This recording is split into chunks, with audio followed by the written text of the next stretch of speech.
महाराष्ट्रासाठी आजचा दिवस हा ऐतिहासिक दिवस आहे, कारण महाराष्ट्राची मान अभिमानाने उंचावली अशी बातमी आता समोर आली आहे। केंद्र सरकारने मराठी भाषेला अभिजात भाषेचा दर्जा दिलाय आणि मराठी भाषेला अभिजात भाषेचा दर्जा देण्यात यावा अशी मागणी गेल्या अनेक वर्षांपासून करण्यात येत होती।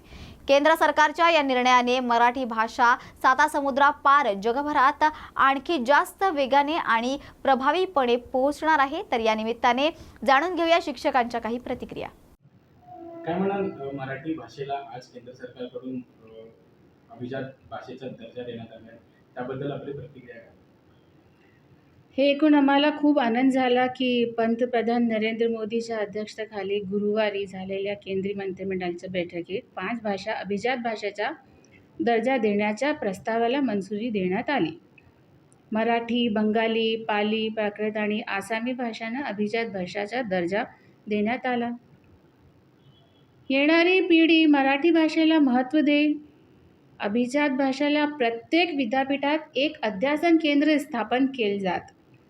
मराठी भाषेला पवित्र भाषेचा दर्जा दिल्यानंतर सर्व शाळा, महाविद्यालय आणि विद्यापीठामध्ये मराठी भाषेला प्राधान्य दिली जाईल। जे काही कागदपत्र व्यवहार होईल ते मराठी भाषाच होईल।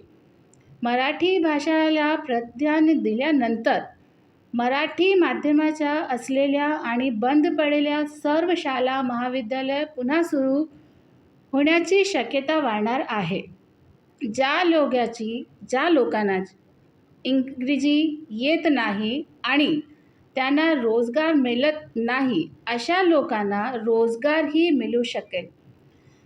आपण ज्या राज्यात राहतो त्या राज्याची भाषा पुढे नेणे आणि राष्ट्रात तिचा संवर्धन करणे ही आपली जबाबदारी आहे।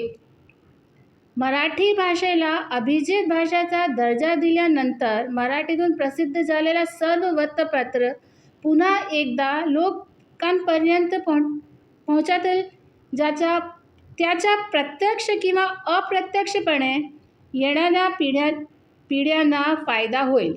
मराठी भाषेला अभिजात दर्जा दिल्याबद्दल मी सरकारचे मनपूर्वक आभार आणि धन्यवाद देते। न्यूज मराठी 24/7 नवा भारत, नवा विचार।